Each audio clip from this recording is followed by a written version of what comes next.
오늘은 산상수훈 마지막 말씀을 우리 성도님들과 함께 나눠보도록 하겠습니다. 오늘 마지막 말씀입니다. 산상수훈 5장, 6장, 7장을 우리가 함께 나눴는데 오늘 그 산상수훈을 마지막으로 보면서 그들의 열매로 그들을 알리라, 이러한 주제를 가지고 말씀을 전해보도록 하겠습니다. 한마디로 믿음과 순종의 관계를 얘기하는 것인데, 순종이라는 열매를 맺자. 우리가 말씀을 들었으면은 순종의 열매를 맺자, 이겁니다. 말씀을 듣고 그냥 한 귀로 듣고 한 귀로 흘러가는 것이 아니고, 말씀을 듣고 지식만 가지고 있는 것이 아니고, 말씀을 듣고 가슴으로 전달해서 행함으로 나타내자, 순종의 행함으로 나타내자. 이것은 전체적인 맥락입니다. 여러분, 그리스도인에게 있어서 중요한 것은 말씀을 들었으면은 행하는 것입니다. 행하는 것. 행하지 않는 믿음, 여러분 야고보 사도는 뭐라 했습니까? 죽은 믿음이다, 이렇게 말을 하지 않았습니까? 행하지 않는 지식은 쓸모없는 지식입니다.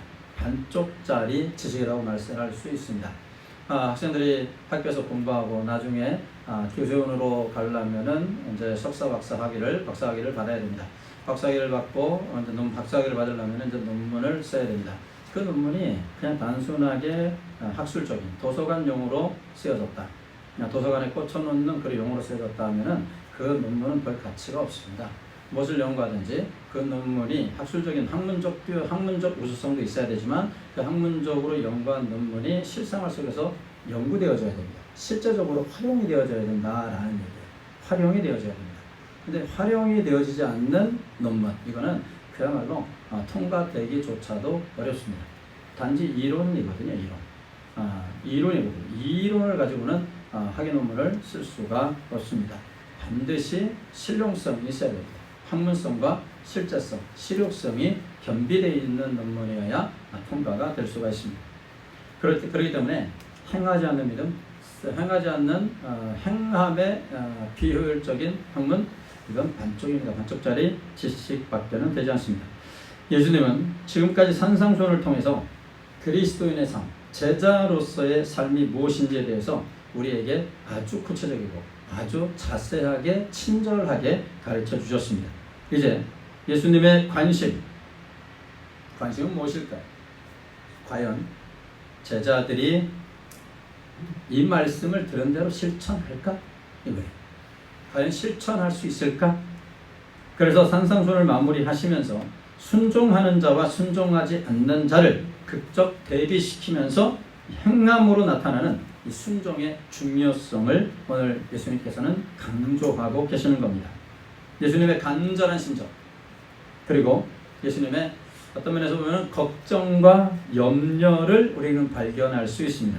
예수님의 염려라는 것은 마치 모든 가르치는 자의 염려와 같다고도 볼 수 있습니다. 예를 들어서 부모가 자녀를 가르칩니다. 그렇죠? 자녀가 삶을 어떻게 살아갈 것인가? 어렸을 때는 또 학문도 가르치지만 삶을 어떻게 살아갈 것인가, 또 세상에서 어떤 사람과 교제할 것인가, 또 누구와 결혼할 것인가, 여러 사람을 만날 때 어떻게 할 것인가, 여러 가지 삶의 지혜를 가르칩니다. 그리고 또 살아가면서 금제해야 될 일, 너는 크리스찬으로서 하지 말아야 될 일, 이런 것들을 또 자녀들에게 가르칩니다. 그러면 부모는 생각합니다. 그리고 걱정합니다. 과연 내가 가르친 교훈대로 내 자녀들이 살 것인가? 라는 겁니다. 목사의 염려, 그리고 목사의 관심도 바로 여기에 있습니다.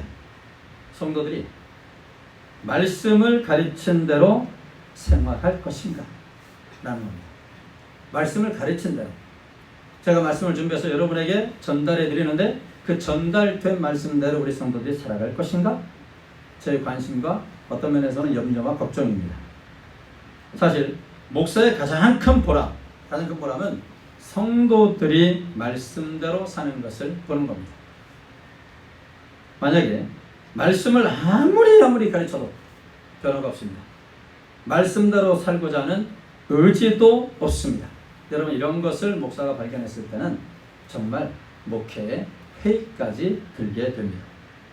지금까지 예수님께서는 산상수훈을 통해서 제자로서 어떤 삶을 살아야 하는지, 제자로서의 성품이 어떠해야 하는지 구체적으로 실제적으로 가르쳐 주셨습니다. 복 있는 자에 대해서 말씀하시면서 소위 우리가 말하는 팔복을 가르쳐 주셨습니다. 잘 아시겠죠? 복 있는 자가 되려면 심령이 가난해야 된다. 애통하는 자가 되어야 된다. 온유해야 한다. 긍휼히 여기는 마음이 있어야 된다. 마음은 청결해야 하고 어디에 가서든지 화평을 이루는 자가 되어야 하고 의에 줄이고 목말라야 한다고 말씀하셨습니다. 그리고 예수를 따르다가 때로는 핍박도 각오해야 한다고 말씀하셨습니다. 예수의 제자로서 작은 예수가 되어서 세상에서는 빛과 소금처럼 살아야 할 것도 예수님께서 말씀하셨습니다. 실제적 삶의 지침으로 형제에게 원한을 품지 말 것을, 마음에는 음욕조차도 품지 말 것을, 맹세하지 말 것을, 또 악한 자를 대적하지 말고 오히려 축복하라고 말씀하셨습니다. 구제와 금식하려고 하느냐? 그러면 은밀하게 하라.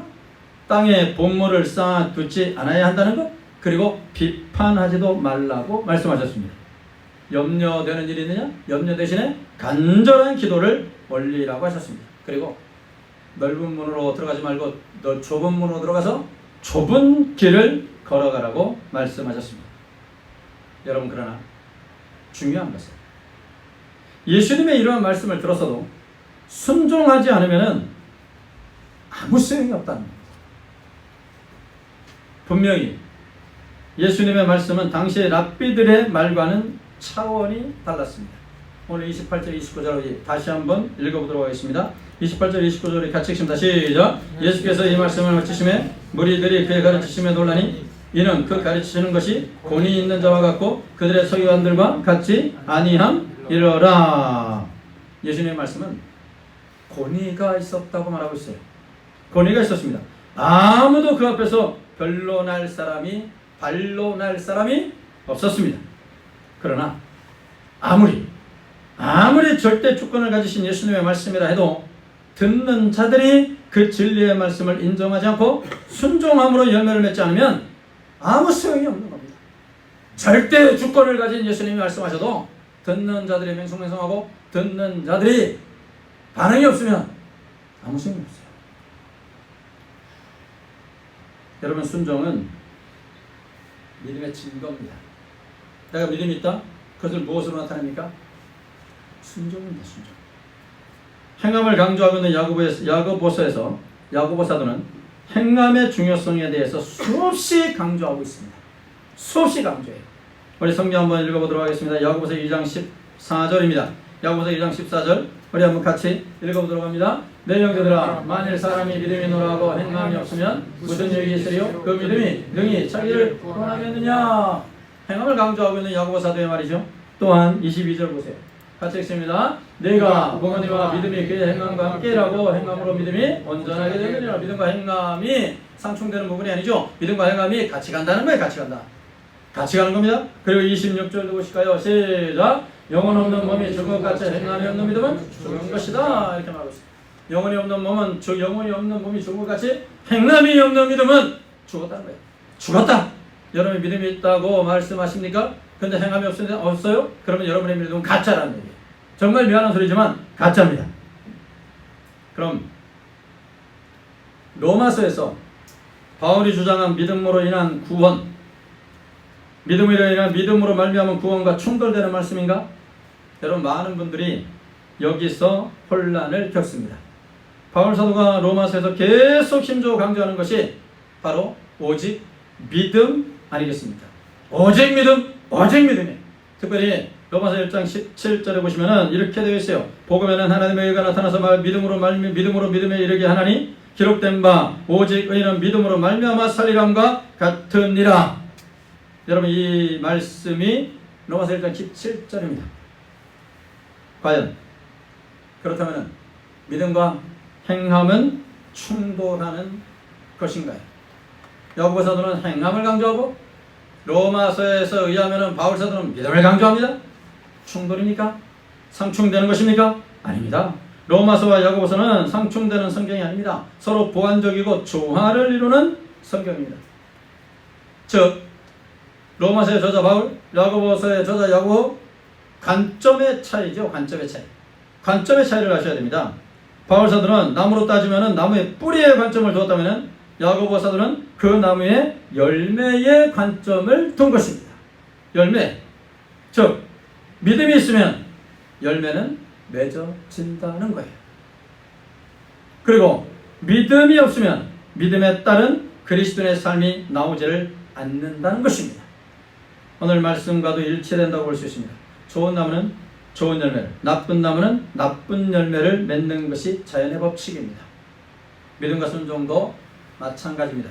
믿음이 있으면 순종의 열매가 나타나고 믿음이 없으면 순종의 열매가 나타나지 않는다는 것입니다. 여러분 믿음이 있으십니까? 순종의 열매가 나타나야 됩니다. 순종으로 열매가 맺어져야 된다는 얘기예요. 근데 믿음이 있는다? 믿음이 있다? 근데 순종의 열매가 없어요? 그럼 여러분의 믿음은 정말 미안한 소리지만 의심받아야 됩니다.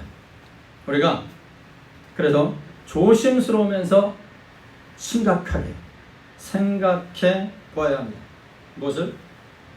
순종이 없으면 구원받지 못할 수도 있는 것입니까? 이거예요. 순종이 없으면 이제 심각한 문제로 들어갑니다. 구원까지도 문제가 됩니까? 그럴 수 있습니다. 그럴 확률이 높습니다. 왜냐하면 오늘 본문 21절에서도 이렇게 말하고 있습니다. 21절 우리가 같이 한번 읽어봅니다. 같이 큰 소리를 읽습니다. 시작. 나더러 주여 주여 하는 자마다 다 천국에 들어갈 것이 아니오 다만 하늘에 계신 내 아버지의 뜻대로 행하는 자라야 들어가리라. 이것은 주여 주여 해도 소용없다는 거예요. 그래서 순종의 삶이 순종의 열매가 나타나지 않는다? 구원받을 확률이 많이 없습니다. 제가 확실하게 이렇다! 확실하게 좀 그렇지만은 순종의 행함이 없으면 순종의 열매가 없으면 구원에 좀 이렇게 영향을 끼칠 수도 있다. 구원받을지 못할 수도 있다. 라고 말씀을 드릴 수가 있습니다. 순종의 열매를 생각지 않고 오직 믿음만 있으면 되는 거지? 믿음만 있으면 되는 거 아닌가? 여러분 생각하는 사람들이 이렇게 생각하는 사람들이 의외로 많습니다. 그러나 그렇지 않습니다. 우리가 꼭 조심해야 됩니다. 순종을 믿음에 따른 순종을 약화시키는 것들이 있습니다. 약화시키고 있어요. 순종의 중요성을 약화시키는 것들에 대해서 우리는 주의해야 합니다. 예수님께서 산상수훈의 보배로운 말씀을 마무리하시면서 오늘 성경에 보니까 거짓 선지자가 등장을 합니다. 거짓 선지자를 언급하셨는지, 왜 거짓 선지자를 언급하셨는지 우리 심각하게 한번 생각해 보아야 할 것입니다. 왜 그렇습니까? 주의하라는 말씀에 주의하라. 순종의 중요성을 약화시키는 거짓 선지자들에게 현혹되지 말라 이 말씀입니다. 그래서 우리가 순종을 약화시키는 것이 뭐냐? 첫째는 거짓 선지자예요. 거짓 선지자. 오늘 15절 말씀입니다. 15절 보시면 거짓 선지자들을 삼가라. 양의 옷을 입고 너희에게 나오나 속에는 노략질하는 일이라고 했습니다. 거짓 선지자는 여러분 구약시대든 신약시대든 교회 역사에서든 계속 활동하고 있다는 것을 알아야 됩니다. 오늘날도 마찬가지죠. 거짓 선지자들이 분명히 활동하고 있습니다.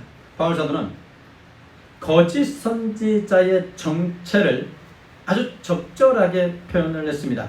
사도행전 20장 29절에서 30절입니다. 우리 같이 한번 읽어보도록 하겠습니다. 우리 같이 읽습니다. 내가 떠난 후에 사나운 이리가 여러분에게 들어와서 그 양떼를 아끼지 아니하며 또한 여러분 중에서도 제자들을 끌어 자기를 따르게 하려고 어그러진 말을 하는 사람들이 일어날 줄을 내가 아노라. 자, 거짓 선지자의 정체. 거짓 선지자의 정체가 사나운이에요. 사나운. 세비지 울부지. 확하다. 아주 잔혹하다는 거예요. 사나운 일이에요. 자, 그들이 하는 일은 뭔가 예수를 따르게 하는 것이 아니라 자기를 따르게 하는 것. 여러분 거짓 선지자입니다. 거짓 선지자는 사나운 일입니다. 양의 탈을 쓰고 양의 탈을 쓰고 있지만 사나운 일입니다. 독한 일입니다. 늑대입니다. 그들이 하는 일은 예수를 따르게 하는 것보다 기존 전통교회 가는 것보다 나를 따라와라. 요즘 교주들 그런 말 많이 하잖아요. 자기를 따르라고 하잖아요. 그리고 그렇게 따르게 하는 수단 매개처럼 뭐냐? 수단은 뭐냐? 수단은 바로 어그러진 말. 어그러진 말. 예를 들어서 우리가 이단 사역을 생각할 수가 있겠죠. 그들이 무엇을 가지고 성경을 어그러지게 하는 거예요. 어그러지게 하는 거예요. 디스토트 하는 거예요. 트루스, 디스토트 더 트루스. 진리를 왜곡시키는 거예요. 디스토트, 왜곡시키는 거예요. 비틀어버리는 거예요. 이게 이단 사이비들의 수단이에요. 그들이 전통교회를 공격하는 거, 예를 들어서 이단들이 전통교회를 공격하는데 이 성경 가지고 공격하지 다른 거 가지고 공격 안 합니다. 성경 가지고 공격이에요. 우리가 같이 쓰는 이 성경을 가지고 공격이에요. 이 성경 가운데 이상하게 성경 한 구절 한 구절을 뽑아가지고서 이상하게 논리를 정연해가지고서 우리의 영을 갉아먹는 거예요. 끌어당기는 거예요. 미혹시키는 거예요. 그러지 마요. 그러지 마. 요게 바로 거짓 선지자예요. 그러니까 한마디로 거짓 선지자들을 삼가라. 그들이 왜 이들을 삼가라고 했습니까? 이들은 말뿐이라는 얘기가 말뿐이다. 어그러진 말만 한다는 거예요. 예수님이 말씀하신 진리에 대해서는 말씀 안 하고 어그러진 말을 한다는 얘기예요. 어그러진 말. 쉽게 말해서 믿으면 돼. 순종 필요 없어. 열매가 무슨 열매야? 이런 거. 유대 나라에서는 목장주의를 배워하면서 양을 누리는 이리들을 흔히 볼 수 있습니다. 바로 이런 사나운 이리떼와 같은 자들이 교회 안과 밖에 진을 치고 거짓된 말, 진리를 왜곡시키며 사람들을 유인합니다. 이들은 진리를 거짓으로 바꾸는 자들입니다. 예수님은 이 거짓 선지자들을 나무에 비유하여 오늘 보니까 말씀하셨어요. 오늘 16절에서 18절 말씀 가서 보시면 이런 내용의 말씀이 있습니다. 그들의 열매로, 자, 거짓 선지자는 열매로 한다는 거예요. 열매로. 그들의 열매로 그들을 알지니 가시나무에서 포도를 또는 엉겅퀴에서 무화과를 따겠느냐? 이와 같이 좋은 나무마다 아름다운 열매를 맺고 못된 나무가 그 나쁜 열매를 맺나니 좋은 나무가 나쁜 열매를 맺을 수 없고 못된 나무가 아름다운 열매를 맺을 수 없느니라. 나무가 나쁘다는 말은요, 나무의 질이 근본적으로 좋지 않은 것을 의미하는 겁니다. 그 결과 나무가 근본적으로 좋지 않으니까 나쁜 열매를 맺겠다는 겁니다. 이들은, 거짓 선지자들은 근본이 잘못된 사람들이에요. 하나님 앞에 회개하고 성령에 의한 중생? 이런 것과는 아주 거리가 먼 사람들입니다. 그들은 말로만 떠들었지 진심으로 하나님을 사랑하지 않는 자들이에요. 자기 유익을 위해서 제 마음대로 행동하는 사람들입니다. 그러면서 입으로는 뭐라고 하냐면은 주여 주여 이렇게 외칩니다. 그리고 때로는 이들이 엄청난 사역도 합니다. 사람들을 현혹시키기 위해서. 22절 오늘 말씀 22절 보실까요? 22절 우리 같이 한번 읽어봅니다. 시작. 그날에 많은 사람이 나더러 이르되 주여 주여 우리가 주의 이름으로 선지자 노릇하며 주의 이름으로 귀신 쫓아내며 주의 이름으로 많은 권능을 행하지 아니하였나이까 하리니. 많은 영혼들을 죽이기 위해서, 많은 영혼들을 끌어당기기 위해서 능력을 행할 수 있다는 겁니다. 그러나 여러분, 이들의 실체는 거짓 선지자입니다.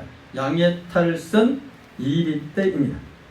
이들은 주여 주여를 그야말로 입에 달고 삽니다. 입에 달고 살아요.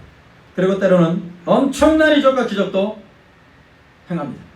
그러나 이들은 자기의 유익을 위해서 했고 하나님의 말씀에 순종하지 않았습니다. 행함이 없는 생활이었다는 것입니다. 그래서 초대교회 인문과 교훈, 도덕, 윤리, 교회, 예배, 종말에 관한 일반적 내용을 다루고 있는 지침서가 있는데 이 지침서를 가리켜서 디다케라고 합니다. 이 디다케라는 이 지침서에는 이렇게 되어 있습니다. 거짓 선지자에 대해서 이렇게 말했습니다. 말만 하고 실천하지 않는 사람은 거짓 선지자니라. 가르치기만 하고 행하지 않는 사람은 거짓 선지자니라. 이렇게 말하고 있습니다. 예수님은 이들을 향해서 악한 자들이라고 말씀하셨습니다. 그러면서 이들이 왜 악한지, 그리고 그들의 결국에 대해서 설명하시는 것이 바로 반석 위에 지은 집, 모래 위에 지은 집이라고 볼 수 있습니다. 오늘 24절입니다. 24절 우리 같이 한번 읽어보도록 하겠습니다. 오늘 24절 같이 읽습니다. 그러므로 누구든지 나의 이 말을 듣고 행하는 자는 그 집을 반석 위에 지은 지혜로운 사람 같으리니. 나의 이 말을 듣고 행하는 자는 그 집을 반석 위에 지은 지혜로운 사람 같다고 했습니다. 26절은 반대되는 말씀이죠. 26절 같이 읽습니다. 시작. 나의 이 말을 듣고 행하지 아니하는 자는 그 집을 모래 위에 지은 어리석은 사람 같으리니. 이들이 왜 악합니까? 이들이 왜 악한가요? 거짓 선지자들은 하나님의 말씀을 가지고 자기들의 편의를 위해서 사용했지 순종의 열매는 맺지 못했다는 겁니다. 하나님의 말씀을 갈기갈기 난도질하면서 이용해버렸어요. 자기 편의를 위해서. 하나님의 말씀을 실생활 속에서 순종하면서 순종의 열매를 맺는다? 그런 건 전혀 없습니다. 입으로만 떠들어댔다 이 말입니다. 입으로만 떠들어댔다. 순종과 행함의 열매는 없다는 겁니다. 그래서 결국 그들은 어떻게 됩니까? 심판 때에 망한다는 거예요. 집이 무너진 것처럼 망한다는 거예요. 망한다. 예수님은 당시 양의 탈을 쓴 사나운 이리 같은 거짓 선지자들에 대하여 경고하시면서 그들의 가르침을 주의하라고 말씀하시는 겁니다. 만약에 내가 말씀에 순종하는 삶을 따라오지 않으면 거짓 선지자와 뭐가 다르겠습니까? 주여 주여만 하고 삶이 따라오지 않는 신앙생활 주님이 인정하지 않으십니다. 그래서 우리가 거짓 선지자들의 가르침을 조심하라. 주님이 그렇게 말씀하시는 겁니다. 우리의 순종을 약화시키는 두 번째 요인이 뭐냐면은 말씀의 희석입니다. 말씀의 희석. 이것은 가만히 생각을 해보면은요, 외부적 요인이 아니에요. 자기 자신과의 싸움에서 발생하는 문제인 것 같습니다. 외부적으로 나에게 무엇을 작을 줬기 때문에 말씀을 희석시키는 게 아니고 나 스스로야, 나 스스로. 자기를 합리화하는 것이라고 말할 수 있겠죠. 여러분, 물을 타는 행위 말입니다. 물을 타는 행위. 가끔 우리가 사건 사고를 접할 때, 사건 보도를 들을 때, 뭐 석유에 물을 타서 파는 사람, 술에다가 물을 타서 파는 사람. 뭐 술은 우리가 안 마시니까 뭐 상관없겠지만 석유에 물을 타서 석유를 팔면 우리가 손해예요, 그죠? 그건 우리가 직접적으로 문제가 돼요. 술에 뭐 물을 타든지 말든지 그건 우리가 상관없고, 상관없는 건 아니지만, 법치국가에서 상관없는 건 아니지만 우리가 좀 관계없으니까 물을 타는 애, 물을 타는 애. 우리는 조심해야 됩니다. 물을 타지 말아야 돼요. 어디에? 말씀에. 말씀에 물을 타버리면 안 돼요. 예수님의 존엄하신 말씀에 물을 타서 희석시키는 것입니다. 여러분, 예를 한번 들어볼까요? 팔복에 나오는 한 가지 예만 들면은 온유한 자는 복이 있나니 저희가 땅을 기업으로 받을 것이다. 이게 팔복 가운데 하나입니다. 온유한 자는 유순한 자예요, 유순한 자. 그래서 점잖은 사람. 마음이 약한 사고, 좀 이렇게 마음이 좀 이렇게 좀 비단결 같은 그런 사람들 있잖아요. 좀 약하고 순진한 사람. 근데 이런 사람은 복이 있다고 그랬습니다. 저희가 땅을 기업으로 받는다고 그랬어요. 이 말씀에 물을 탄 겁니다. 이 말씀에 물을 타서 희석시켜버립니다. 아니, 이게 가능한 말씀이야? 이게 도대체 가능해? 단순한 자동차 접촉사고만 나도 요즘 사람들 뒤통수 붙잡고 나와서 큰 소리 치는 사람들이 얼마나 많은데, 아니 세상에, 이런 세상에 오냐면 못 살지. 말씀이 뭐 그렇다는 말이겠지. 우리가 알아서 새겨들어야지. 목사님이 아무리 팔복에 설교해도 그냥 알아서 새겨들어야지. 세상이 어떤 세상인데 그냥 말씀이, 예수님의 교훈 중에 하나가 그런 교훈이 있다 이 말이지. 이렇게 하면 세상 못 살아. 이게 바로 뭐라? 말씀에 뭐를 타는 거예요 지금? 물을 타는 거예요. 말씀에 물을 타는 거예요. 5년 전에 복이 있나니? 그래! 5년 전에 복이 있어. 나도 온유해야지. 이게 말씀에 물을 안 타는 겁니다. 그러지 않습니까? 말씀에 물을 타는 거는 희석시켜버리는 거예요. 자기 자신의 불법적 행위, 불순종의 행위를 합리화하는 겁니다. 여러분, 사울의 행위가 그랬습니다. 이스라엘의 초대왕 사울의 행위를 우리가 두 가지 사건을 통해서 배울 수가 있는데, 먼저는 사무엘상 13장에 보시면 사울과 블레셋의 전쟁 장면이 나옵니다. 사울이 블레셋과 전쟁을 합니다. 블레셋과 전쟁을 하는데, 전쟁을 앞두고 하나님 앞에 제단을 쌓고 또 선지자의 제사장의 기도를 받고 전쟁터를 나가려고 합니다.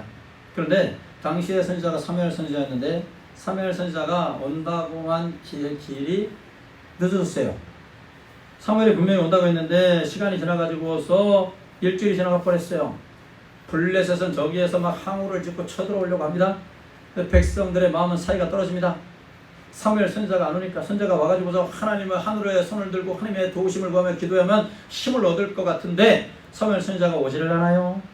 백성들의 마음이 흩어집니다. 그때에 사울이 행동한 것이 무엇입니까? 사울이 이르되 번제와 한목제를 이리로 가져오라 하여 번제를 드렸더니, 번제를 드렸더니, 이 무슨 말씀이에요? 이게 왜 범죄가 됩니까? 이게 왜 불순종이 됩니까? 월권이죠. 사울이 행할 일이 아닙니다.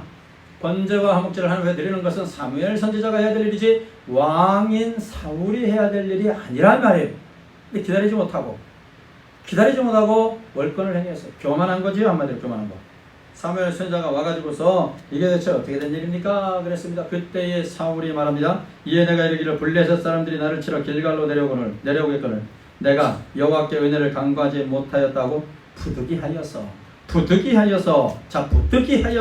번제를 드렸나이다. 여러분, 순종을 약화시키는 건 뭡니까? 물을 타는 행위, 부득이하다 이 말이에요. 부득이하다. 순종을 약화시키는 말이 뭐냐? 부득이해서 우리가 잘 쓰는 말로 어쩔 수가 없어서 어쩔 수가 없습니다. 어쩔 수가 없어요. 이것이 바로 말씀을 해석시키는 겁니다.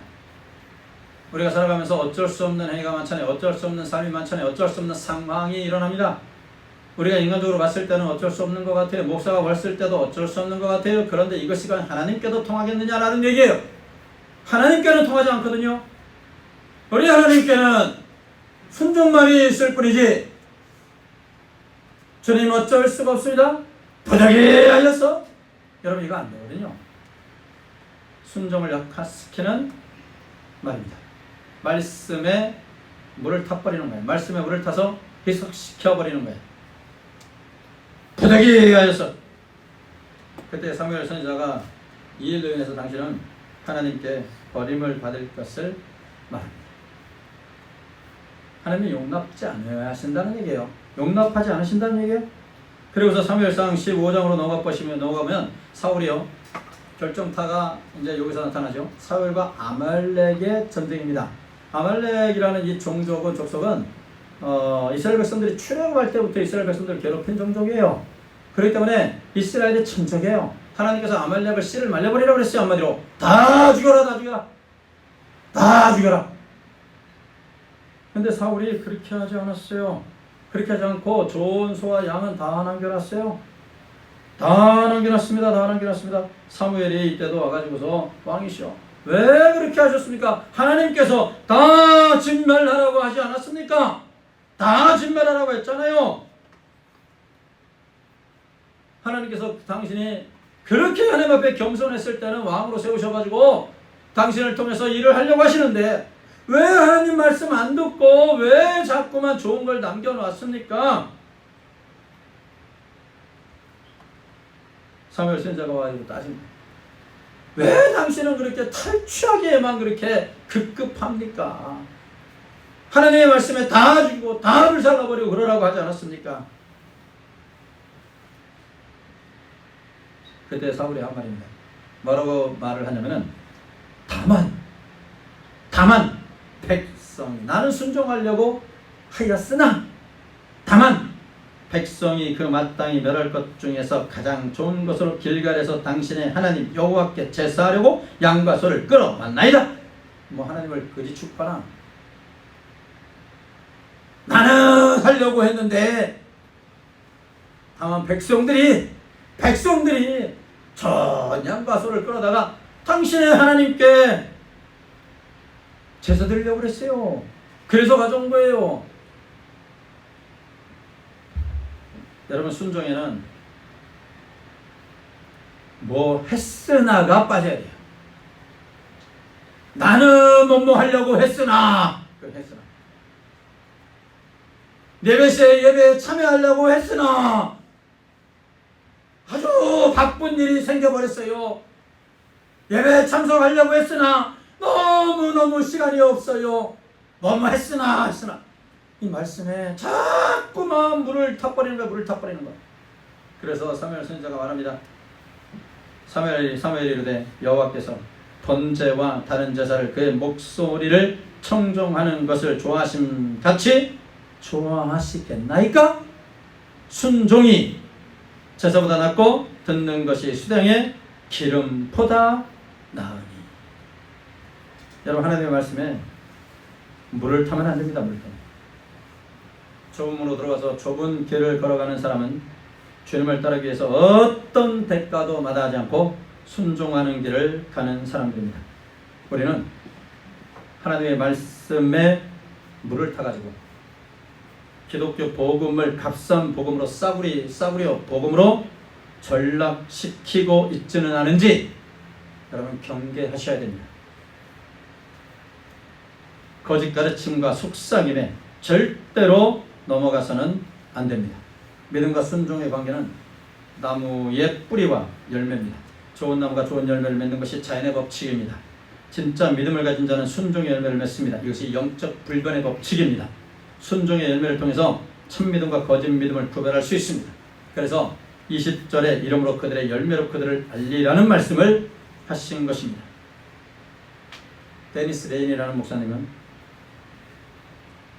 이렇게 말했습니다. 한국교회는 정말로 인정할 만한 두 가지 장점을 가지고 있는데 바로 뜨거운 기도와 헌신이다.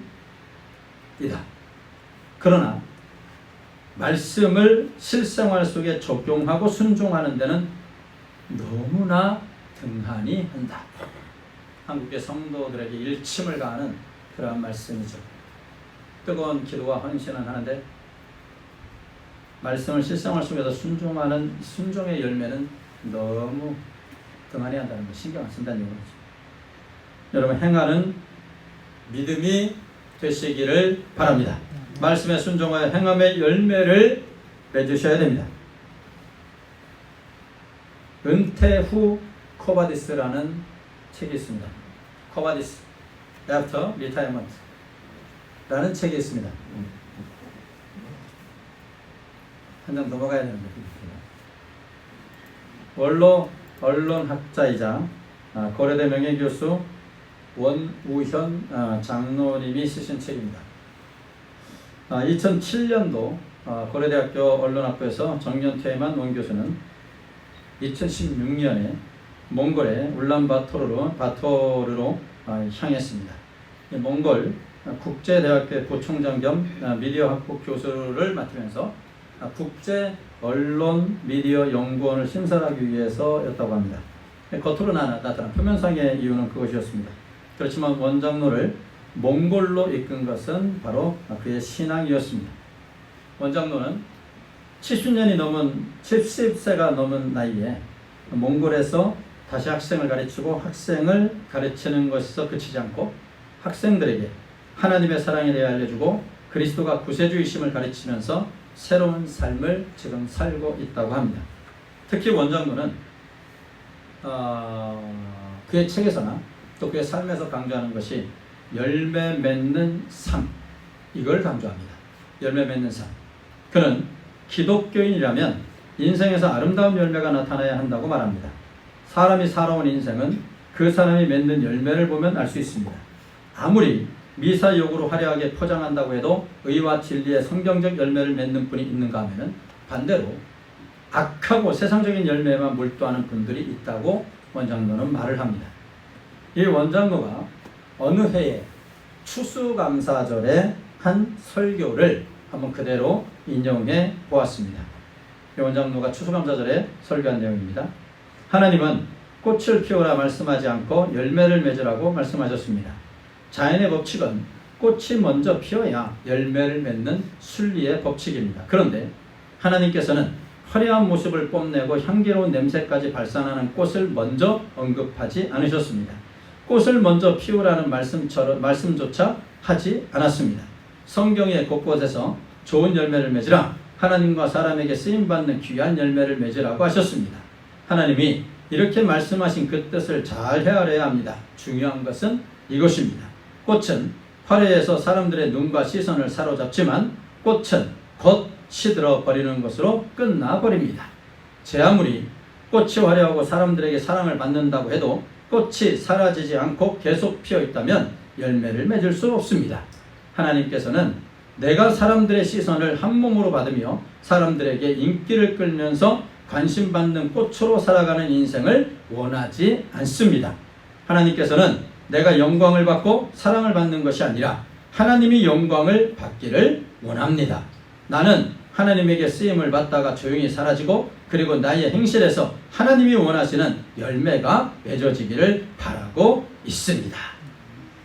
이게 원장로님이 추수감사 어느 연예 추수감사절에 한 메시지입니다. 원장로 스스로가 제가 볼 때는 지금 정말로 아름다운 극상품 열매를 맺고 있는 삶을 살고 있다고 말할 수 있습니다. 동시에 잎만 무성하고 화려한 꽃만 피었지 열매가 없는 한국교회와 성도들에게 경종을 울리고 있다고 생각합니다.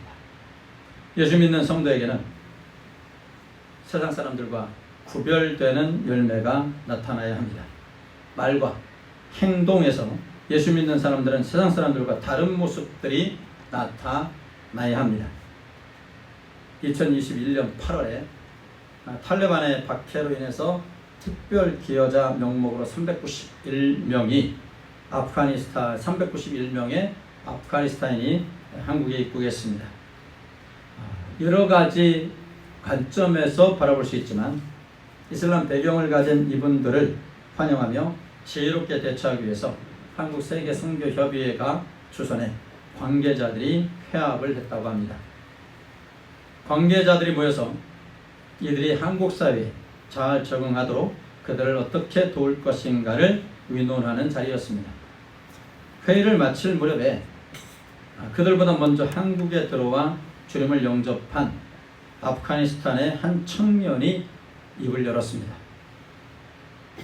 목사님, 개종시키려 말로 전도하지 말고 그냥 예수님을 보여주세요. 그리고 기다려 주시면 됩니다. 예수님을 보여달랍니다. 예수님을 보여주세요. 참으로 의미심장한 말입니다. 종교개혁자 마틴 루터는 그리스도인은 성경책을 보고 예수를 믿지만 그리스도인이 아닌 사람들은 그리스도인을 보고 예수를 믿는다고 했습니다. 불신자에게는 그리스도인인 우리가 바로 살아있는 성경책인 것입니다. 불신자들은 말보다 성경적 지식보다 그리스도인의 행동하는 열매를 보고 예수님을 만나는 것입니다. 신앙생활의 행복과 불행은 순종 여부에 달려 있습니다. 순종의 열매가 있느냐에 달려 있습니다. 순종은 믿음만큼 중요한 것입니다. 말씀을 들었으니 말씀대로 사는 순종의 열매를 맺으라는 것이 산상수훈의 결론입니다. 이제 세상에 나가서 여러분의 믿음을 순종의 열매로 맺으셔서 주렁주렁 열매를 주님 앞에 올려드리는 우리 성도님들이 되시기를 예수님의 이름으로 축원합니다.